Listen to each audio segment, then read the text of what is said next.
राजधानी भोपाल के कोलार के सतकड़ी में स्मार्ट इंडस्ट्रियल पार्क बनेगा। एक ही कैंपस में कई उद्योग खुलेंगे।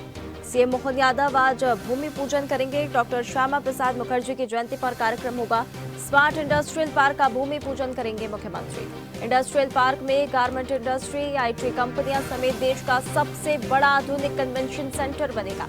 इंडस्ट्री पार्क से रोजगार के नए अवसर उपलब्ध होंगे।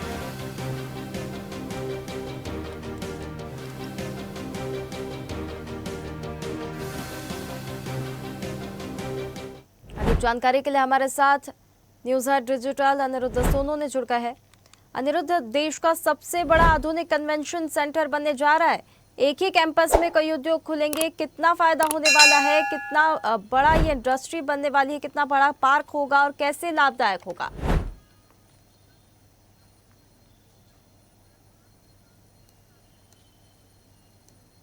देखिए, मध्य प्रदेश सरकार आज भोपाल और उसके आसपास के क्षेत्र के लोगों को एक बड़ी सौगात देने जा रही है। और जहां तक बात करें तो भारतीय जनता पार्टी के संस्थापक डॉक्टर श्यामा प्रसाद मुखर्जी की जयंती पे लगातार कई कार्यक्रम मध्य प्रदेश में भी भारतीय जनता पार्टी आयोजित कर रही है। और आज का जो डॉक्टर मुखर्जी स्मृति में ही एक कार्यक्रम है जिसमें स्मार्ट इंडस्ट्रियल पार्क का भूमि पूजन होना है। और इसका नाम ही doctor Shyama Prasad Mukherjee smart industrial park दिया गया है। और भोपाल के पास सतगड़ी में ये पार्क बनेगा और मुख्यमंत्री डॉक्टर मोहन यादव आज इसका भूमि पूजन करेंगे। और उनके साथ कई स्थानीय नेता भी मौजूद रहेंगे। और जहाँ तक बात करें तो सतगड़ी में जो स्मार्ट इंडस्ट्रियल पार्क जिसका आज भूमि पूजन होना है वो पूरी तरह से वर्क विथ ग्रो मॉडल पे आधारित रहेगा। यानी वहाँ पे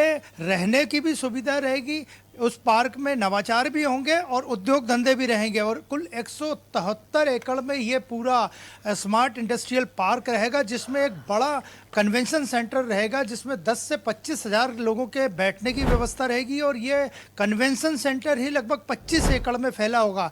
यानी भोपाल को आज इंडस्ट्रियल ग्रोथ की दिशा में जो मध्य प्रदेश सरकार बन रही है एक बड़ा तोहफा मिलने जा रहा है। और भोपाल के पास ही सतगड़ी में स्मार्ट इंडस्ट्रियल पार्क का आज भूमि पूजन होगा। और इस पार्क के यहाँ बनने से न केवल गारमेंट्स में, टॉयज़ में, आईटी के सेक्टर में, एआई के सेक्टर में काम होगा बल्कि आसपास का जो भोपाल का एरिया है, नर्मदापुरम, रायसेन, सीहोर, विदिशा, वहाँ के लोगों को रोजगार भी मिलेगा जिनमें भोपाल के लोग भी शामिल रहेंगे। तो मुख्यमंत्री डॉक्टर मोहन यादव दोपहर 12 बजे बाद भोपाल के पास सतगड़ी में doctor Mukherjee smart industrial park का भूमि पूजन करेंगे। और सरकार पिछले कई दिनों से इस योजना को कार्य में लाने की कोशिश कर रही थी और आज वो दिन आ गया है। बिल्कुल, कहीं ना कहीं अनिरुद्ध, भोपाल के औद्योगिक और आर्थिक विकास को नई गति मिलने वाली है। इतना बड़ा इंडस्ट्रियल पार्क बन रहा है जिसमें गारमेंट इंडस्ट्री भी होगी, आईटी कंपनियां भी होंगी, साथ ही साथ ये देश का सबसे बड़ा आधुनिक कन्वेंशन सेंटर होगा। तो राजधानी भोपाल का जो आर्थिक विकास है अब वो एक और ज्यादा गति पकड़ रहा है और तेज रफ्तार से आगे बढ़ता हुआ नजर आ रहा है। कहीं ना कहीं राजधानी भोपाल के जितने भी निवासी, जो भी लोग हैं और इसके साथ पूरा मध्य प्रदेश, इसको लाभ मिलने वाला है। देखिए, आज जिस स्मार्ट इंडस्ट्रियल पार्क का शुभारंभ भूमि पूजन होना है वो सतगड़ी में होगा। और इसमें आज के ही कार्यक्रम में लगभग 200 से ज़्यादा प्रमुख उद्योगपति, निवेशक और उद्योग जगत से लोग जुड़े इस कार्यक्रम में शामिल रहेंगे। और डॉक्टर मोहन यादव जब भूमि पूजन करेंगे तो वो मध्य प्रदेश के इंडस्ट्रियल डेवलपमेंट को लेकर लगातार काम कर रहे हैं, तो आज कुछ बड़ी घोषणा भी कर सकते हैं। और जहाँ तक बात करें तो सतगड़ी भोपाल के राजा भोज एयरपोर्ट से और रानी कमलापति स्टेशन से इसकी कनेक्टिविटी भी, एयर कनेक्टिविटी और रेल कनेक्टिविटी भी बहुत पास ही रहेगी, सुविधाजनक रहेगी।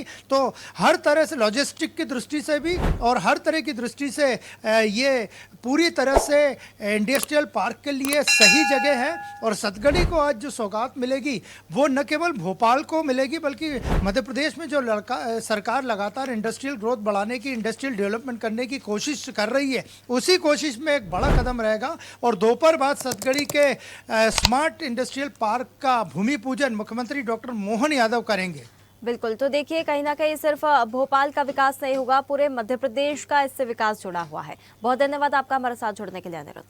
ताज़ा खबरों के लिए लाइक, फॉलो और यूट्यूब पर सब्सक्राइब कर बेल आइकन दबाएं। साथ ही हर अपडेट के लिए विजिट करें swedeshlive.com।